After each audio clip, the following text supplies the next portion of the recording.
I'm Scott L. Miller, and this is my Camera Cafe. Today we're going to be discussing the Sony ZV-1 series of vlog-specific cameras. These are designed based on the Sony RX100, very popular point-and-shoot that is an excellent camera, one of the best small pocket cameras on the market, but has been redesigned to be video-specific with a leaning towards vlogging. So the ZV designation is often presented as a vlogger's kind of dream camera, and it comes in a number of different variations, one with a full-frame sensor, one with an APS-C sensor, and this one with a 1-inch sensor. Now there's been 3 models of these ZV-1s, the ZV-1 Mark 1 that I'm holding here, the ZV-1F, which I have right here, slightly different visibly, but pretty close, and then the ZV-1 Mark 2, which physically looks exactly like the Mark 1, but has some variations. So, what is the differences between these? Why would you pick one over another? Is there some real driving factors that make them different? Absolutely. Let's dig into that. But before we get into details, I want to talk a little bit about why I have these cameras. So I do a lot of vlogging, which I'm doing right now, and I find that having some dedicated cameras meant for vlogging versus my more multi-purpose cameras like this, which I use for my live streaming and my photography. We're filming today on the Fujifilm XS20, by the way, with a Sony 16mm f1.2 sniper, which I think is a fantastic camera, but I do a lot of work in the field, and when I'm in the field, I often like to have a range of different cameras for different situations. And I got the ZV-1 as my starter in this space, and I got it for a number of reasons. One, there's a lot of really great reputation behind Sony and its ZV lineup. These are cameras that are really well suited to the task that they do. Now, the RX100 that it's descended from is known as one of the best all-rounders that is available on the market for a camera of this size. It's the leader in the 1-inch sensor space pretty much, and that gives a lot of credence to maybe this would be a camera that I want to use for some things. And it comes with a range of features and styles that actually makes a lot of sense. And for me, I love having a white camera, so this is perfect. To me, this is so cute. It actually makes me like using the camera much more because I like how it looks so much. And I can follow this up with my Sony Sniper Lens series is all in white. I have these matching ones. I have 5 of these. One of them is the one that we're on. This is the 33mm, but I have the entire series all matching, and even my vlog swag is in white and looks like so I just like this, right? So even when I went to order this, my wife was like, "You're waiting to get one in white, right?"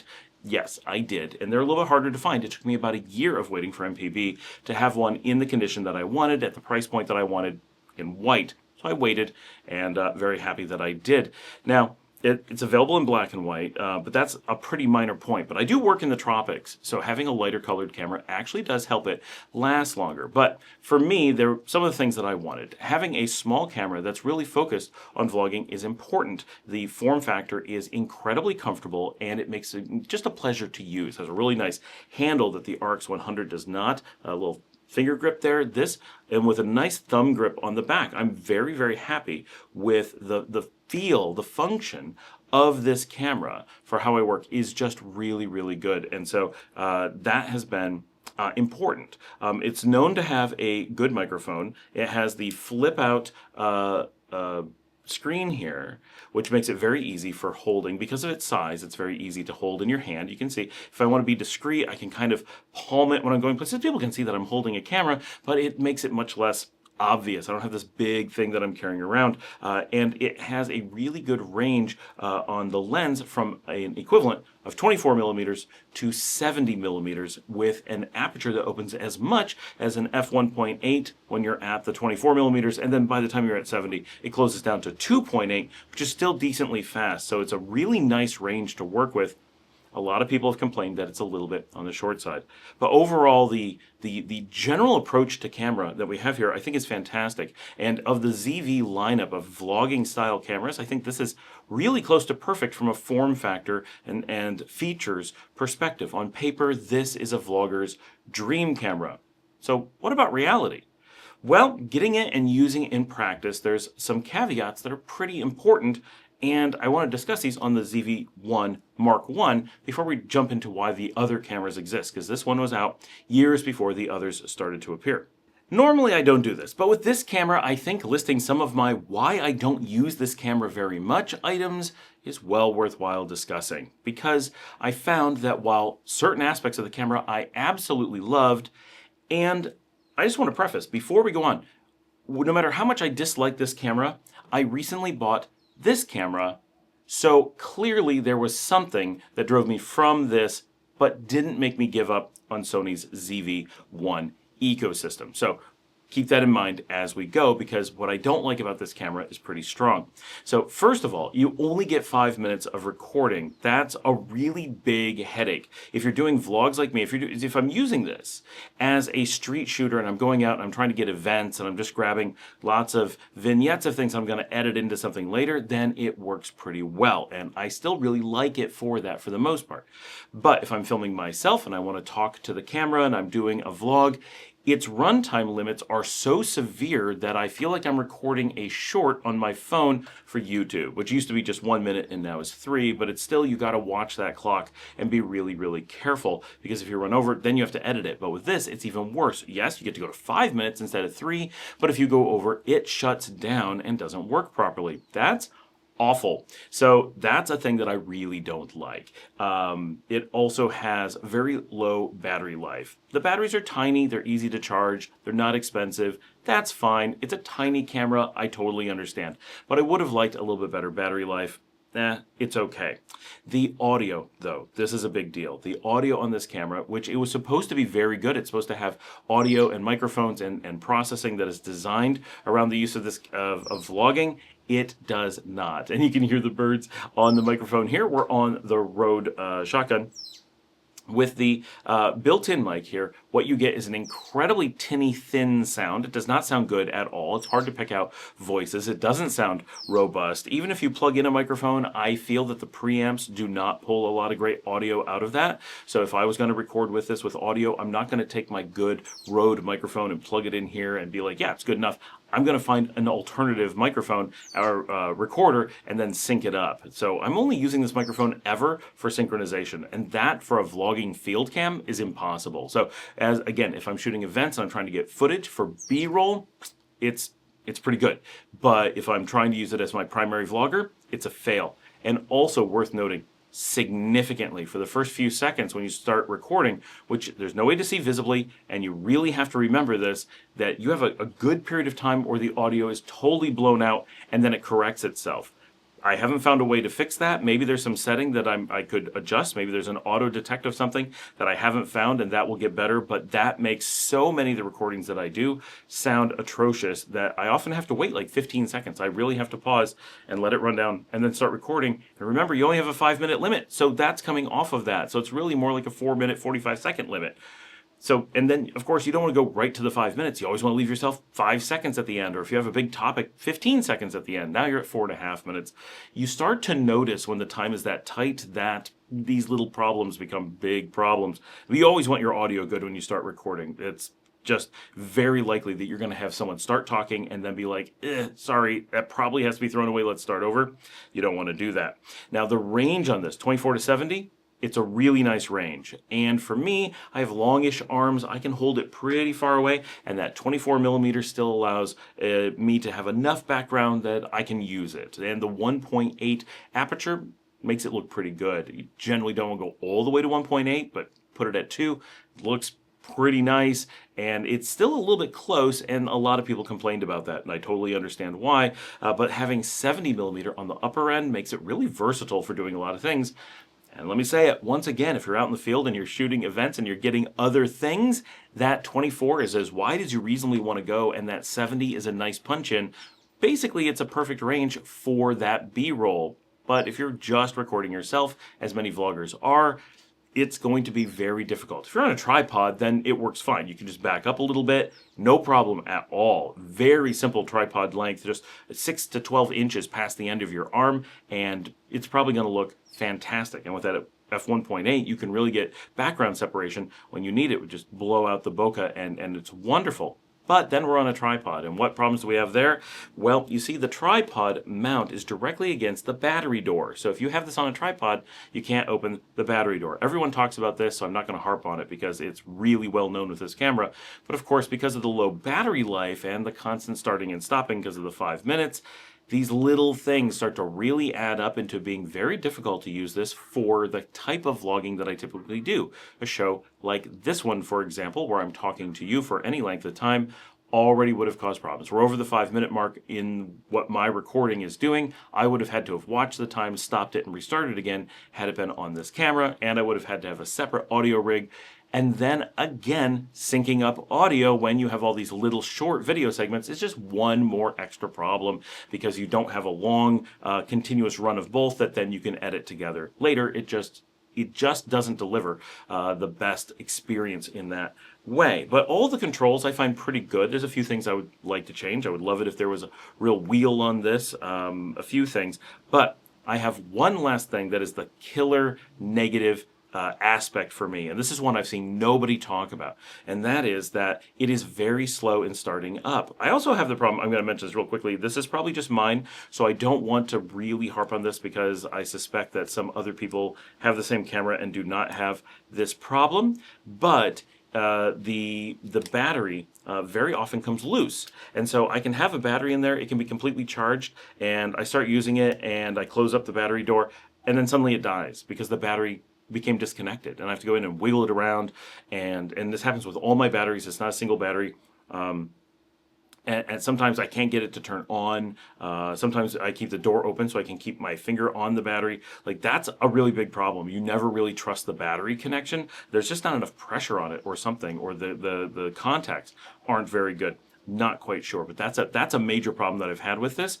But the other is that it magically turns itself on. If I put it into my pocket, and let's look at this. This is a camera meant to go in my pocket. It's one of the reasons I wanted this camera, specifically. I love holding it, I love how it looks, and it has the automatic closing front. You don't need, a lens cap. It's gonna do its thing.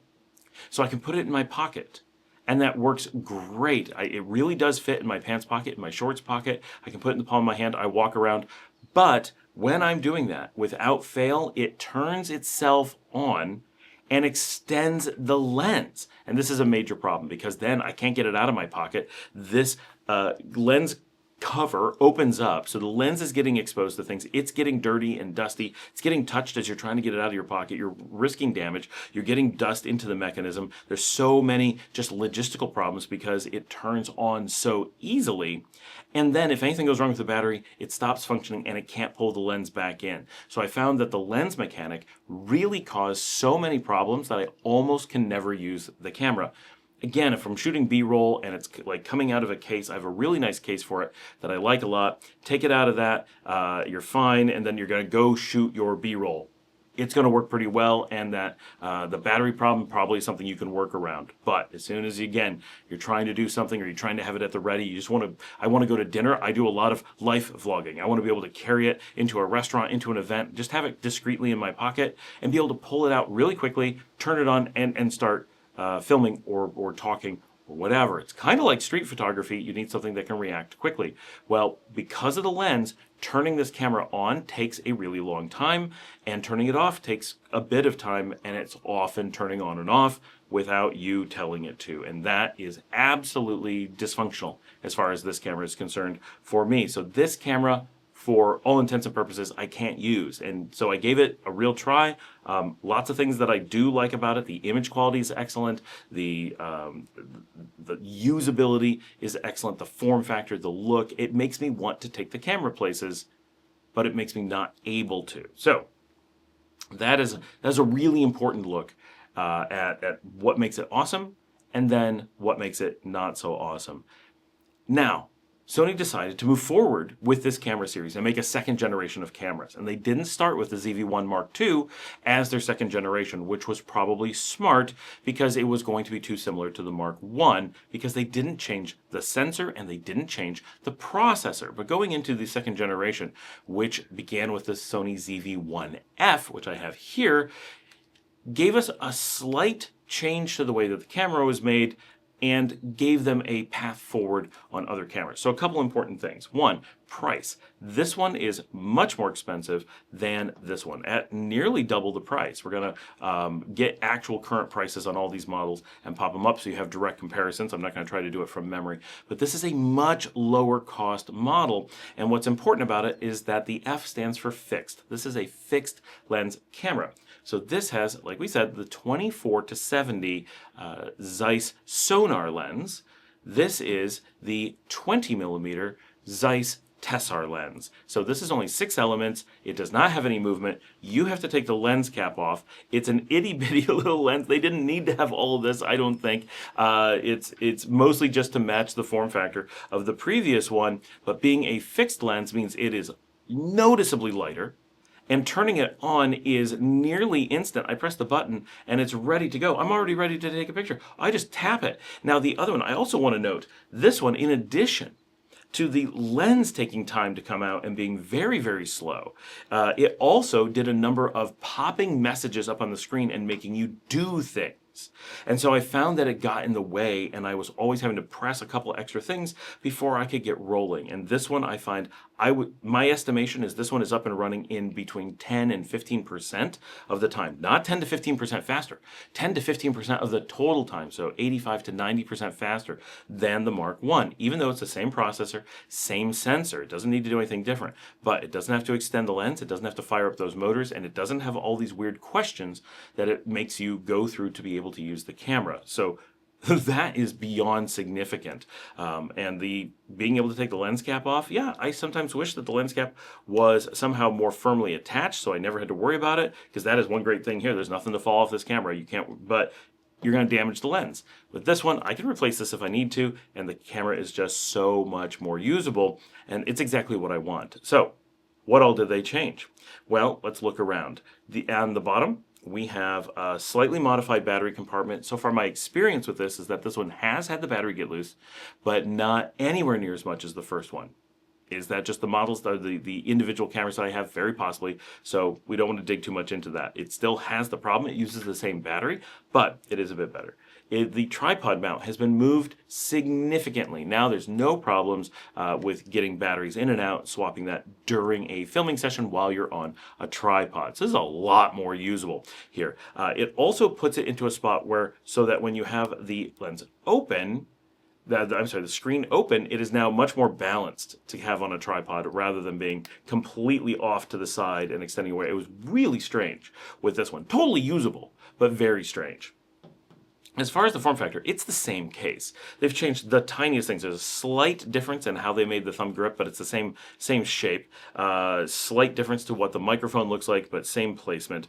Just the bottom has those tiny changes. It is really the same physical camera for all intents and purposes. The same everything. Like you can't even tell that the buttons have changed. Now on top they've relabeled a few things, but the actual buttons, but the weight difference is quite noticeable. It's much lighter on this one. It's also slightly whiter in my experience. Not that it matters, but it is just a little bit cuter. This one has just a little bit of a dirty cream effect to it, which is a little bit hard to see. Here, this one is much more snow. Now, microphones. This one has a greatly improved microphone to the point where I use it for recording. I should note, both of these have come with a dead cat that slides into the hot shoe and covers up the mic to reduce wind. This one doesn't matter because the sound is useless. But for this one, it's actually quite good because the audio is very good. So I can use this in a pinch. I don't want to use it for most field recording. It's not the best, but it is completely usable. And so I can also plug in my Rode mics to this without a problem. Just that's so much better. The 5-minute limit to recording is gone. And from what I can tell, camera overheats less. That's very subjective, and I'm not sure if that's actually true, but my impression is that it has a better handling for heat dissipation, and without the motors and additional power being needed for the moving lens on the older model, that's reasonable. That with no other changes that could happen. Plus, there's obviously some internal engineering has changed. There's every possibility that they have increased heat sink capability and so forth. Now the lens on this is a fixed 20 millimeter. So notice this was a bottom end of 24 millimeter, a wide end. So this one is significantly wider than the other one can go at all. Okay, this is the ZV-1. You can hear that the audio is really bad at the beginning, and then it's going to clean up a little bit. But it's never going to be great. It's always going to be a lower quality, but it's not so bad. This is the at arm's length. I'm not like going crazy, but this is a comfortable arm's length. And you can see that it's absolutely wide enough to do vlogging. This should be fine, but you're not getting a ton of background, so it's a good happy medium. And sorry for some background car noise. Can't get completely away from it. But this gives you a rough feel, and the image quality is excellent. The colors are excellent. It's a great camera. I should also point out that when you turn on this camera, and I did have the battery problem for several tries while trying to do this. That's a real thing. I actually thought the camera had died at this time because I have a fully charged battery and it still wouldn't start. But when you open it, the ejecting lens, because you're trying to do vlogging, often goes where your hand wants to be, and so you find that it can be quite difficult because of that as well. It's pretty a minor point, you get used to it, but it is worth noting. Okay, let's switch over to the 1F. Same settings here. You can hear that the audio is a little bit different. You can see a lot more of the background, and it's slightly more in focus. This is important. Here we're on f2. Remember, we were on f1.8 on the other. That's only a third of a stop, but it is, when you add the slightly wider lens, it's a little bit in combination enough to give you a less bokeh background. So you might notice, but this is still quite good. This is absolutely beautiful for doing vlogging. So you'll notice this is probably the easier one, and the audio sounds better, and we don't have that audio collapse right at the beginning where it's spiking. It just sounds terrible, so we don't have to wait for that. So this is the 1F. That was the one. You can use this as comparison. Now this one is not nearly as good as a B-roll camera, but this is not really a B-roll camera. This is a vlogging camera. So this one, the F, I feel is perfectly designed for vlogging functions. This is a vlogger's primary workhorse. This is one you can hold and talk to. You can mount on a tripod. You can use for I'm talking to the camera type videos, and it works excellent. This one is a B-roll camera. It's just tuned for that, but I don't think it was intended to be. That's where Sony really went wrong. This should have been marketed as your B-roll camera. This one was marketed much more like a bargain version of the Mark 1, which is not the case. This is the superior camera for me, and I think they should have heralded it as a talk to your camera vloggers toolkit, right? It's just so good.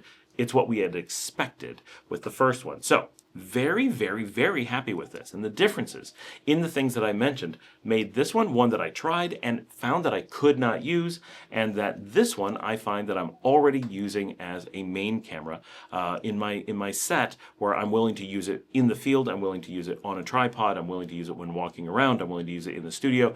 I'm finding that I throw it in my pocket, I take it with me much more often. It's a really, really useful camera. Now, it's only an f2.0, which is really close to 1.8. We've given up extremely little in this particular regard, but it's important to note we gave up just the tiniest bit, but it is absolutely the tiniest bit. But as the 20 millimeters, I think, is exactly where we want to be. I don't need it any wider. I do wish I had zoom capability, but it's not worth the wait or the delays or there's no magic. If I'm going to have that zoom range, I have to take on some negatives. I don't want them. This, to me, I would prefer to have this without zoom to that with a zoom. Now, like I said, this is a 1-inch sensor. Both of these have the same Sony 1-inch 20 megapixel, roughly slightly higher sensor. And that means that we do have a bit more sensor than is required for 4K video. And it's not going to shoot above 4K. This is a relatively limited camera. You don't get HLG. You do not get 10-bit. It looks amazing for standard dynamic range 8-bit, and you can pop it into things. It'll look fine, but it doesn't have some of those newer features. It doesn't have some of that really awesome high bandwidth stuff. So because of that, the larger sensor can be used for some amount of digital stabilization. Not the best in the industry by any stretch. There is some warping and some weird artifacts that come from these cameras, and so you play around with them. I'll try to get some footage for you so you can see a little bit of it. They aren't perfect, that is for sure. This one has the technological advantage by having a fixed lens compared to this one, so this one just has to do more work to do any stabilization. Plus this one is wider, which generally stabilizes better, but a lot of people using the 1F do have complaints about warpiness around the outside, so be aware of that. It may not be perfect for you. It's definitely not a high-end camera. It's very affordable, but with that extra, we can also use it to punch in. So you get a little bit of digital telephoto without giving up the 4K. You're just giving up your oversampling in order to punch in with this. So you do kind of, because if you're using this is just a video camera. Can you take photos with it? Absolutely you can. But it's not designed in any way to be a photo camera. That is an afterthought. It is clear it's an afterthought. It is marketed as an afterthought. So don't be upset about that. This is not that they didn't decide that photos matter. This is very specifically a vlogging tool that will allow you to take high quality photos when the need arises. But you did not buy this camera for that purpose, or you would have the RX100, which is totally designed as a hybrid and has amazing photo features with additional, interfaces and usability designed around photos and a little bit less around video. These are video centric with a vlogging lean. So just make sure you have that in your mental space when you're considering one of these cameras. But the difference is this one, I can't think of very many cases where I would recommend this, and this one I can think of lots of cases where I would recommend it. Not just because it's much cheaper. I can get this one new, cheaper than this one used, even in just mediocre condition, which is really strange. But if you want white, you are going to have to wait for either of them for sure. Now, that brings us to the Sony ZV-1 Mark II. Now the Mark II, I don't have to show you. What I learned from the Mark I is that I don't want this type of camera. I'm not going to invest in the $900 Mark II just to be able to show it for you guys. I'm sorry, but if you want to donate one, absolutely. I'll put it on the show and I will use it for whatever you want. But as far as my learning is that the Mark I taught me some things about how I need to use a camera. If Sony comes out with a ZV-1F Mark II, I will absolutely consider it. That will probably be a 3rd gen camera, and let's hope for some major sensor and processor upgrades. That's probably a ways down the line. The Mark II is pretty new. But let's talk about what changes between the Mark I and the Mark II, and you can decide if it's something that might make sense for you. The same things that I mentioned with the 1F. As long as it's not the lens, it's all the same. They fixed the tripod, they fixed the runtime, they fixed the microphone. All those things are fixed on the Mark II. So this really is the beginning of the Gen 2s. This is the sole Gen 1 product, but there's 2 Gen 2s. And maybe a 3rd one would be nice to add to the lineup, but I don't see Sony doing that. I don't know exactly what would be an appropriate member of the team. I think just the F and the standard work pretty well. And I kind of hope that they continue that way. If you're looking for a B-roll camera, it really is good. But if you're looking for, more general function, it is excellent. So I do recommend this. The F is fantastic. And so many people don't have that take on it. I'm really surprised, but I feel that as an active vlogger who does a ton of field work, that it is an amazing tool for me, and maybe that's where it's different. But in the Mark II, the big change is because, again, same sensor, same processor. We're not seeing major changes here, but what we are seeing is a new lens, a completely 3rd lens. Now, it's still a sonar from Zeiss, but instead of being the 24 to 70 1.8 to 2.8, it is an 18 to 50 1.8 to 4.0, which is still not bad, and that's a pretty good range. Now, getting the 18, that's amazing. That's a little bit wider than even the F model, and excellent. That means you don't have to be holding it quite so far away, or you can get that really wide background when you really want. That is really nice, and I definitely appreciate that they went down to 18. But bringing the top end from 70 down to 50 means we can't go past that nifty 50. We can't get into any telephoto at all, which I find to be a pretty big loss. And for the aperture to only be a 4.0 when we had a 2.8 before, honestly, in a lot of ways, because it is the same image and everything as the Mark I grabbed the wrong one, then this one actually remains superior in a number of ways. If you're not going to mount it on a tripod, then you don't care that they move the tripod mount. If you're not going to use it for longer recordings, then you don't care about the battery length. If you aren't going to use it for audio, you don't care about fixing the microphone and those things. But if you're going to be recording B-roll images, you are probably going to care about the f2.8 that we have on here and the 70mm, and you're probably not going to use much below 24mm. You're not going to notice the lack of super wide angle in most cases. For me, if I was to have these two complement each other better. This one gives me that super wide, and this one gives me the slightly longer, the more middle normal range. together, I have a really good combo. But if I was to replace this with a Mark II, then this one falls into its range, and they're less complementary, because then every time I wanted to go do my talking shots, I'd say, well, I've got this one that does 20 at 2.0 or the other that does 18 at 1.8, but it takes longer to work. So it's just, it's nice that they've improved them both, but they improve them in overlapping ways. And so I don't know that that makes as much sense as this one. So in the end, I think this might be the only model that's really sensible, but I think this is the one that people are going to buy. It's much more expensive. It seems much better on paper, but in usability, this one is far and away the more practical. So this is what I want to see. An upgrade to, this is what I want to see. Get maybe a slightly faster lens. 2.0 is amazing. I don't want to complain about that in any way whatsoever. But if we could get this down to like a 1.6, I'd be really happy. If we could get a new generation sensor, a new generation processor, a little bit of firmware updates, this could be just a truly amazing camera. Maybe a little bit bigger battery, right? I'd be willing to pay a little bit more to have larger batteries. I do like these little tiny ones, but this could be just that much more usable in the field. However, with the small batteries, the little pouch that I use holds like 5 batteries while I'm out in the field, so it's not too bad. I keep them all charged, I go out, I go places, just pop one out, pop another in. I'm not using this for long form recording, so it doesn't typically matter. Maybe that is the better way to go, just to keep it nice and light, and it's easy to keep an extra battery in your pocket. So that is my take on the Sony ZV-1 lineup, all 3 cameras, and yeah, and my recommendation. This, highly recommended. The other 2, it's hard to say.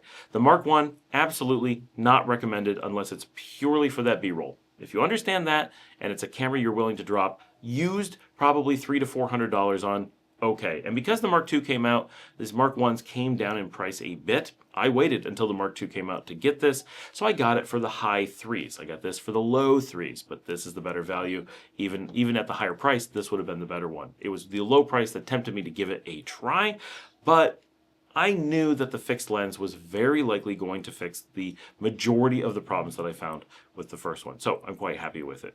If you would like to help support the channel and the work we do here, you can buy me a coffee at buymeacoffee.com/ScottAllenMiller, and we can virtually share a coffee here on the Camera Cafe.